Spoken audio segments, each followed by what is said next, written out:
All right.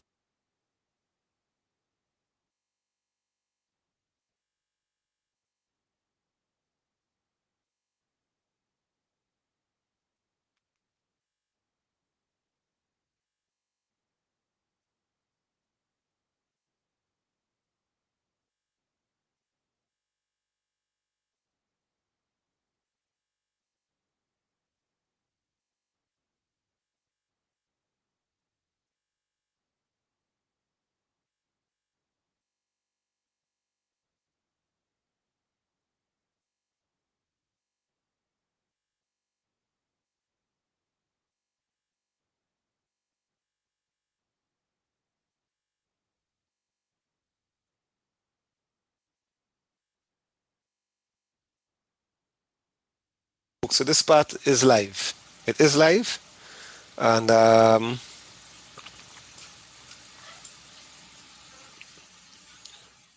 right.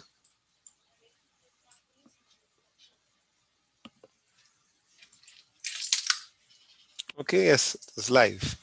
I can see it on YouTube live. All right, so you'll get the link after so you can review this. Okay, I'm gonna minimize this now. I want to see this now. Okay, so let's go to number 5 now. Let's go to number 5. Number 5. They say complete the following table to find the acceleration of a moving body. Now, a body can have acceleration that is changing, but when they say the acceleration, that means the body has just one acceleration. That is, acceleration is constant. All right, that only happens when you have a constant force acting on the body. And I want to just go back and look at what we wrote at the very beginning.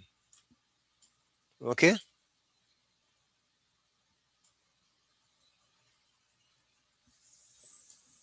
Only when acceleration is constant, only when acceleration is constant, you can use these equations. Okay? Now, let's go and look at the question carefully, see what we are given, and see what we are asked to find. So, we're given a table that we asked to complete. We're given the initial velocity of an object, its velocity was 20 meters per second. Its final velocity is the same as its initial velocity. So in other words, its velocity has not really changed. We have been looking at the object for some 4 seconds, over which we have observed the velocity was 20 at the beginning and it's 20 at the end. We have to look at what the acceleration is. So this is a question where we are given initial velocity, which is u, final velocity, which is v, time taken, which is t, and asked to find a. But when we look at our equations of motion, I think of all of them, so I'll just write them here briefly. V equal u plus at, s is equal to u plus v all over 2 by t, s is equal to ut plus a half at squared, and v squared is equal to u squared plus 2as. We want to choose the equation as the appropriate tool to solve our problem. So, what are we seeing then? Well, I'm given u. So what I'll do to show which tool is the best tool to use, normally to decide which is the best tool to use, best equation, you simply highlight all what you know in that equation. So in all my equations in my toolbox, I call this my toolbox. I know u, because they gave me u here. They gave me v, final velocity, so I know v. So wherever I know u and v, I put in all the equations. All right, they gave me t. So they gave me t.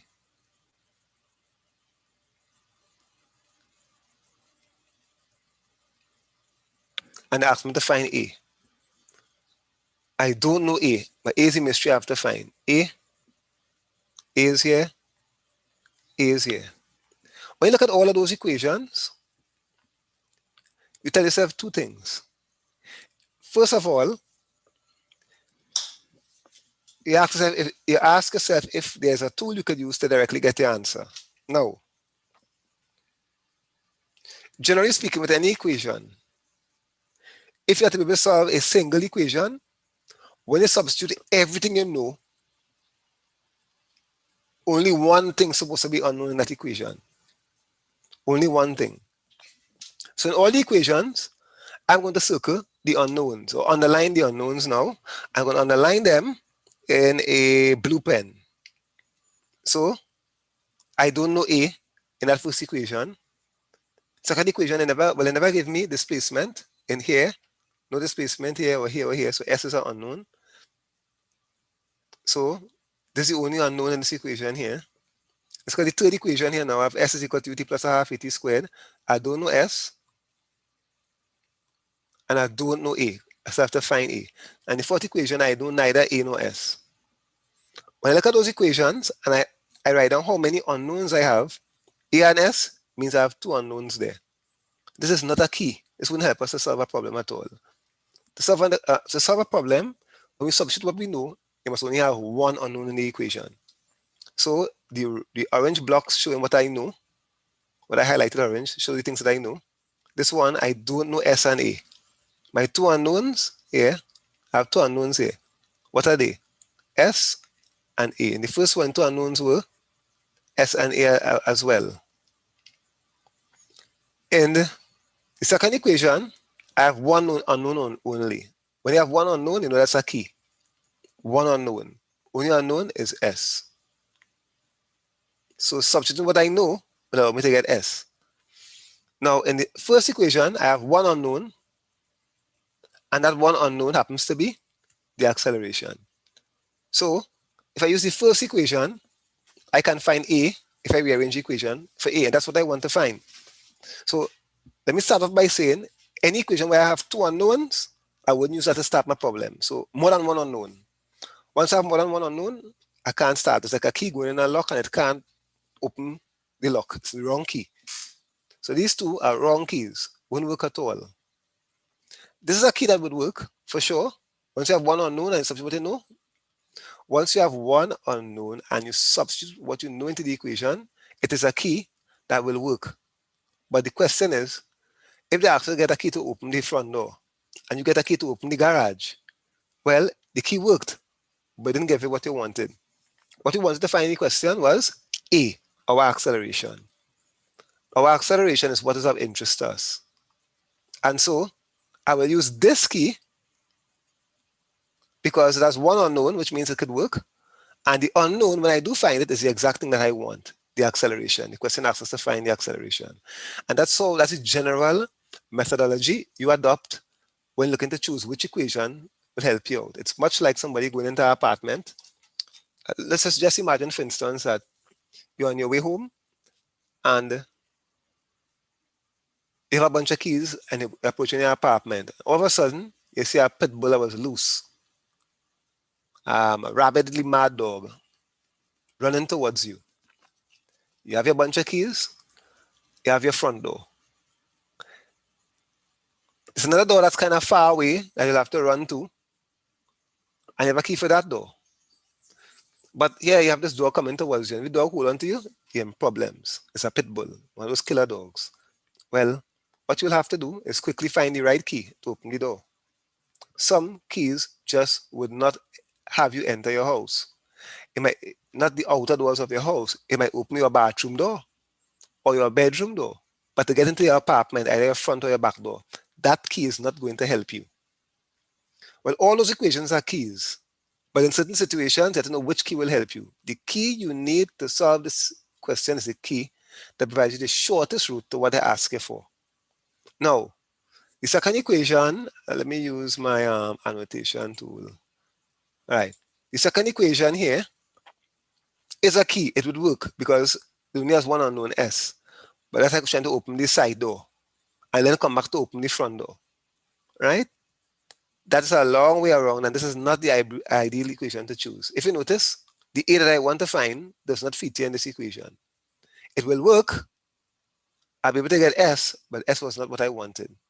This equation, if I rearrange it, the one unknown in it is A. If I substitute what I know, I get A immediately. This is the equation we'll be using, therefore, to work out this. Okay? So, if that is clear to everybody, I'll take all of this off. You can look at the video after on YouTube, right? And you can look at what I did. So I'm going to remove all of this stuff from here now, right? And all I'm going to do is take the equation I know that's going to work, right? And I'm going to use it. I want to find A. So this question is a question where we are given U, V, and T, find A. Well, we recall that what? V is equal to U plus AT. Subtract U from both sides. V minus U is equal to A times T. And divide both sides by T. And what do we get then? We get V minus U all over T is equal to A. And that's exactly what we do here. So this acceleration here will be V 20 minus 20, 0 over 4, 0. And that makes sense because if your velocity isn't changing, then you're not accelerating. Next, when you start off at 0 and your final velocity is 20, that took place in 5 seconds. So in this case, your acceleration will be V, which is 20, minus U, which is 0, all over time, which is 5. And we get an answer of 20 over 5 or 4 meters per second squared. Just about right. In the third one, initial velocity happens to be 5. So using the same formula, I have 25 is the final velocity V, minus initial velocity U, 5, all over time. The time is 8 seconds. That's actually 20 over 8. That's 10 over 4. That's 2.5 meters per second squared. And the final one, my speed was 30 initially, and it comes to 0. What that means is the object is actually slowing down. And of course, the acceleration will be a negative number. So the acceleration here will be final velocity V, which is 0, minus initial velocity, which is 30, all over time taken, which is 10. That's negative 30 and 10, and that's going to give you minus 3 meters per second squared. And that's how you copy and complete that particular table. Everybody understands that? Yeah, sir. All right, let's go to the next question.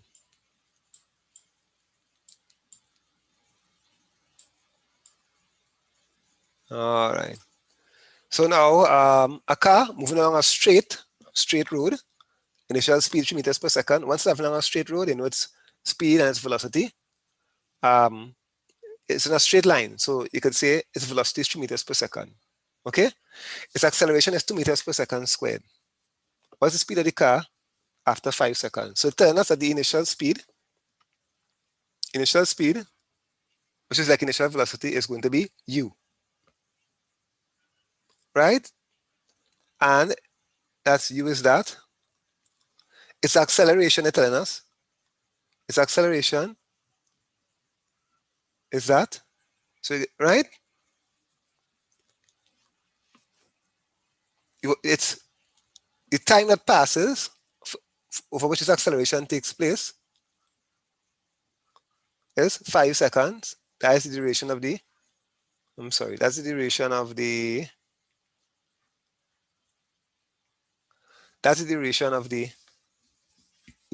acceleration. That's how long the force acts on it. And you want to find out what is the speed. So actually what asking us to find, V. So the sum is what? The structure of it is given U, A, and T, find V. Well, I'm not going to go through the exercise again, but I can tell you for sure the best equation to use will be what?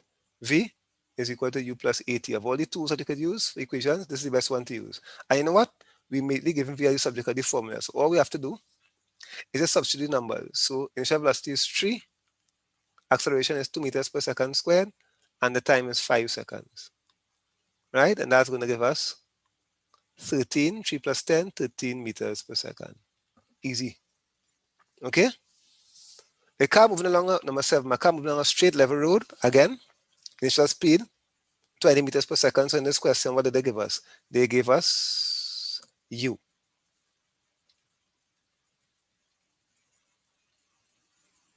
It says it's decelerating. Now deceleration is actually a negative acceleration.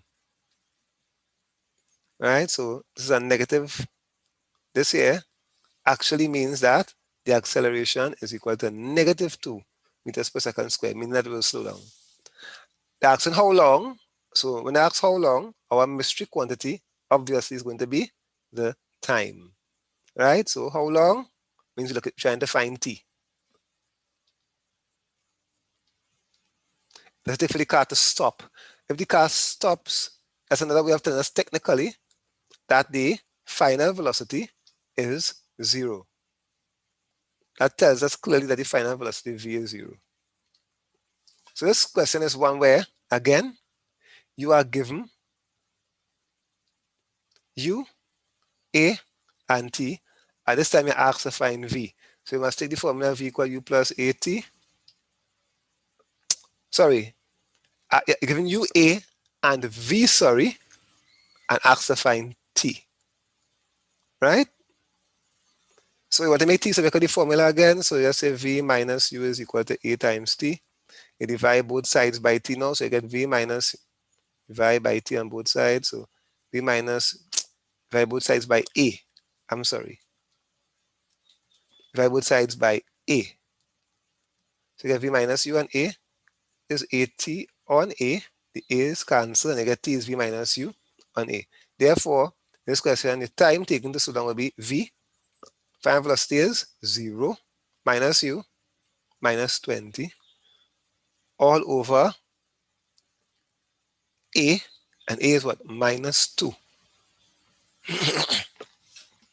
Of course, these have units, right? This is meters per second all over meters per second squared. I should give you seconds.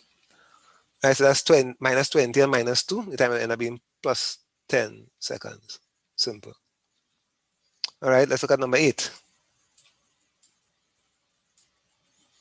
The car accelerates uniformly from rest. So the first thing when it tells us uniform acceleration, that means I can use the equation of motion. That means accelerations are constant. If acceleration is constant, we could use the equations of motion. So that means there that A is constant. So I'm going to write that there. That means there that A is a constant. And when A is a constant, we said that you can use your equations of motion. As a matter of fact, that's the only time you could use your equations of motion. So we have to calculate the average speed of this for this period of 8 seconds. Well, what's average speed? Average speed is always what? Total distance traveled over time taken. So average speed here will be distance travel. Oh, I traveled 64 meters. And in the first 8 seconds, I did that. So time is 8 seconds. And therefore, that gives us 8 meters per second. That's the average speed over that period. Now they want to find the final velocity at the end of the period. So let's see what information they really gave us in the beginning. They told us that A was a constant. They also told us, that the initial velocity is 0. They told us that the time duration of its uniform acceleration, this is how long it lasts. And we can see that lasts 8 seconds. They give us t was 8. And they give us the distance to travel, or displacement, it should be in a straight line, at 64 meters. So they tell us S was 64. And they want to find the final velocity v. Well, let's see what we have here. This part is given u, t, and s, find v. So again, let's just ponder for a while the 4 equations we could use. Right? V equal u plus at, s is equal to u plus v all over 2 times t, s is equal to u t plus 1/2 at squared, and we have v squared is equal to u squared plus 2as. Now, let's see which is the best key to choose.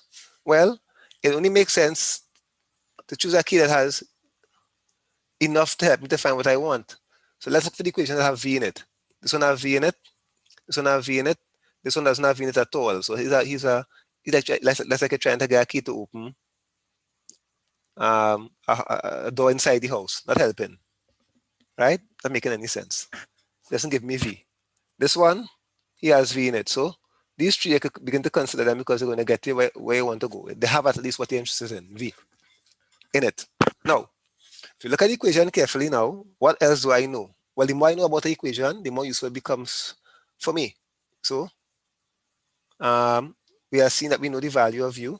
So in this equation, you would stand out, you will help me here, and you will help me here. Get that whole term. All right, I also know t. Okay, so if I know t,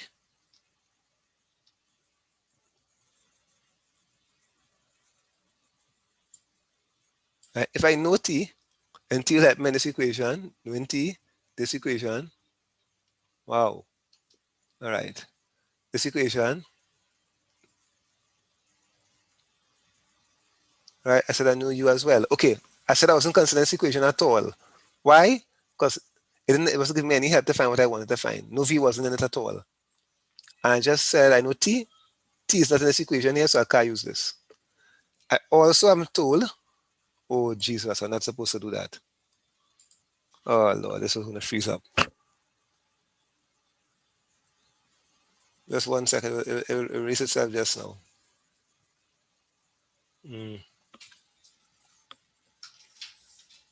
Let me log on.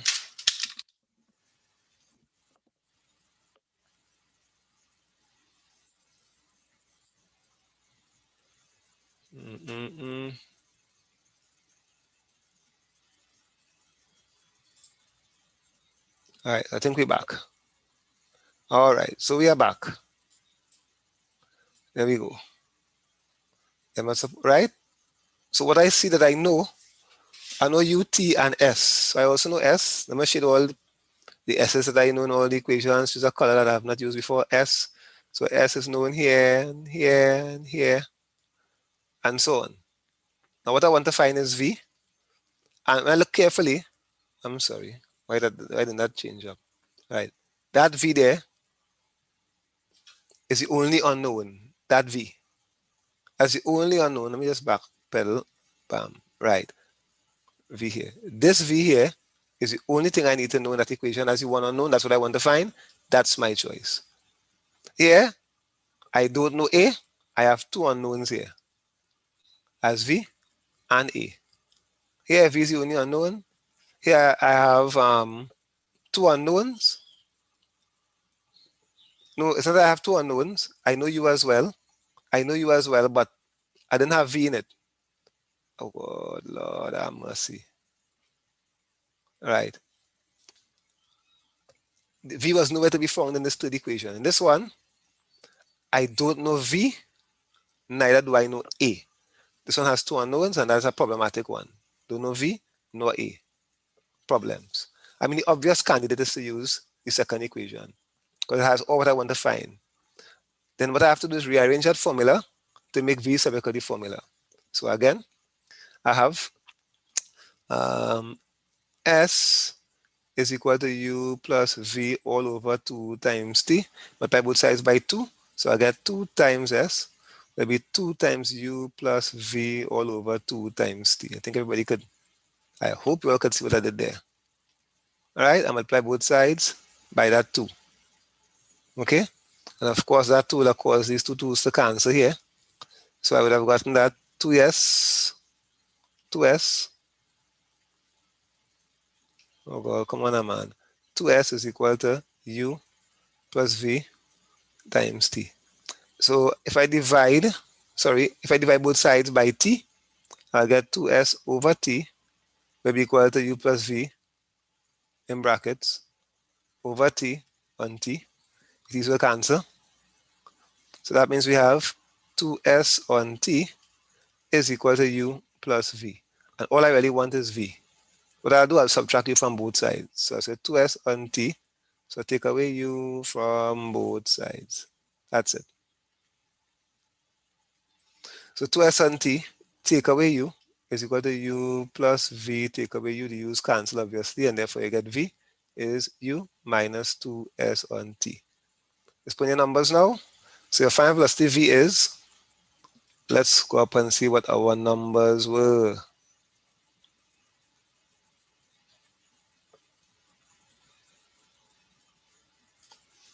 Well, v is equal to u. U was 0.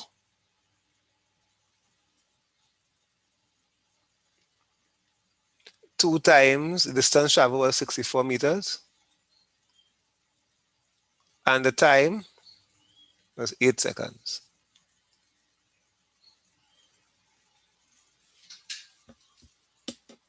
Did I say u minus 2s on t? I'm sorry. It's 2s on t minus 0. All right, 2s on t minus u, sorry, I meant. It's really 2s on t take away u. Yeah. So it's 2 by 64 all over 8 take away 2 by 64 meters all over 8 meters over 8 seconds take away 0. All right, so that's 16. Answer 16 meters per second. Really simple. But I want to get the acceleration. Well, the acceleration is very easy to get now because I know almost everything about the body. The acceleration will just be what? Well, I can use a number of formulas. If you want, I'll use equation 1. The acceleration will just be what? V minus u on t. Right? We know we got that already. V is final velocity, which is 60 meters per second. Initial velocity was at rest. Up there. All over the time taken, which is 8 seconds. So the acceleration is actually equal to 16 on 8, 2 meters per second squared. All right. Insane, insane. And that's it. All right, let's look at number. Why am I saying number 6 again? This is number 6 again. All right, you need to scram. All right. All right, that's what we have here. Well, you have some space we can work with here. So what is this about? Okay, this has to be some other section. Or is it? No, something is missing here. Okay, definitely a question is missing. Let me just zoom out and see what's happening here. All right, so 5, 6, 7, 8. That means the next section would have been started that I would have picked up. So let's just, I could find the next question quickly.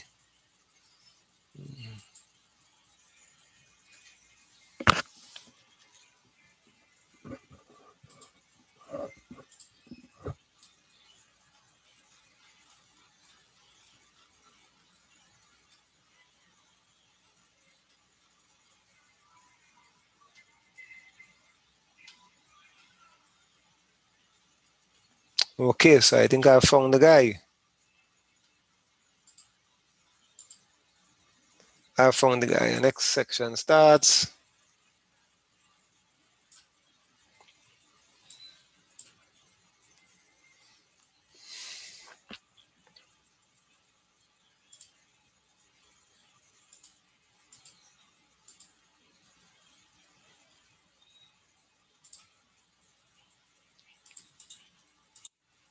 Okay, so let's place that there. This is the next section I'll be missing.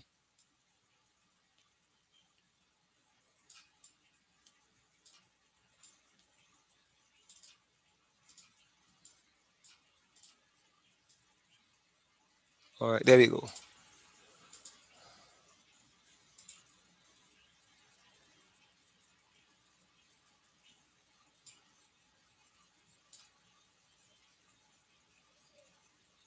I don't want that. Okay, so that should be go on my now. All right. All right, so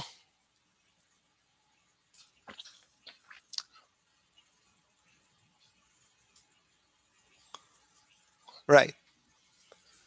So now we're talking about different types of graphs, and now words are being used loosely. So if I go back to the table I had at the very beginning, so let me just come here and wheel out and look at the different graphs. I'm seeing a very interesting table on top here. And we can see distance time graph will be really this graph we're talking about here. Let me see if I can get that guy. This is my spotlight. This graph, displacement versus time graph, and the green of that graph we see as the velocity at any instant. Right, displacement time graph, the green of that graph is what we use, but that graph's gradient is really the velocity at that instant when that object is moving, whatever object that graph was drawn. So if we come back to our question now,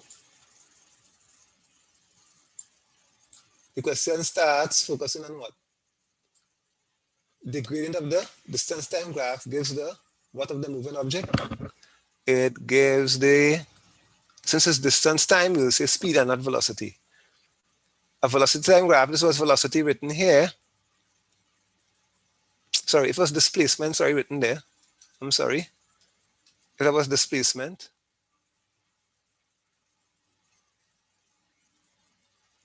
Time graph, you see the gradient of that graph would have given us the speed, velocity.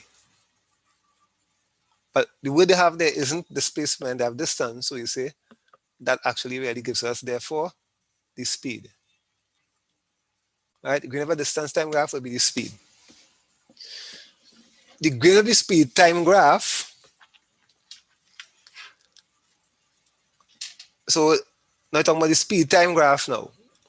I'm using the gradient of that graph. Now different graphs offer us different things. So the gradient now of what kind of graph? You're looking at the speed time graph. Well, let's look at the gradient of the velocity time graph and see what we get.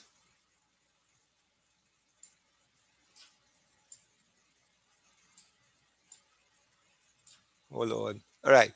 So we have our velocity time graph, and we look at what the gradient gives us. The gradient gives us the acceleration at that instant. So the gradient of a velocity time graph, the gradient of a velocity time graph is the acceleration. And that's a very important fact to understand. So let's go and see what we have here. Well, I think they made a little misnomer here. I think they really meant to say gradient of the velocity time graph. That gives the acceleration of the moving object. Okay? Now, part C. There's something on the speed time graph gives the distance travel. Well, I think the language is very, well, it's that area on the graph, right? What we're seeing is that the change in displacement is the area under what kind of graph is this here? The velocity time graph. So the area under a velocity time graph is the change in displacement. And in cases of speed time graphs, it will be change in distance or just distance traveled, right? So that'll be speed time graph will be the answer to the question there. So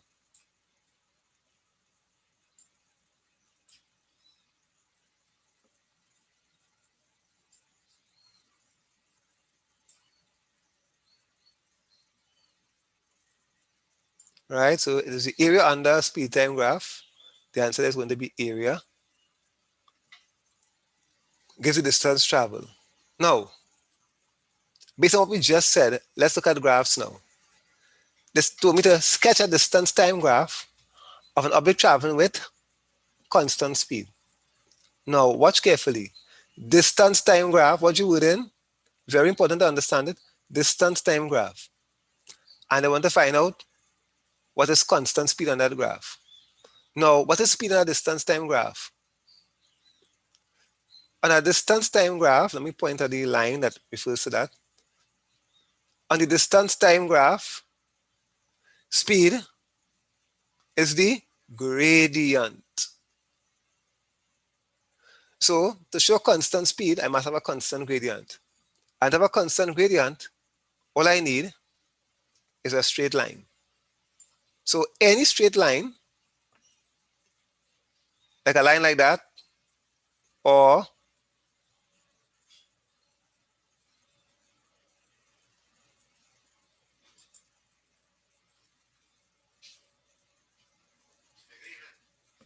yeah, good evening. Just one sec. Ooh, in a class.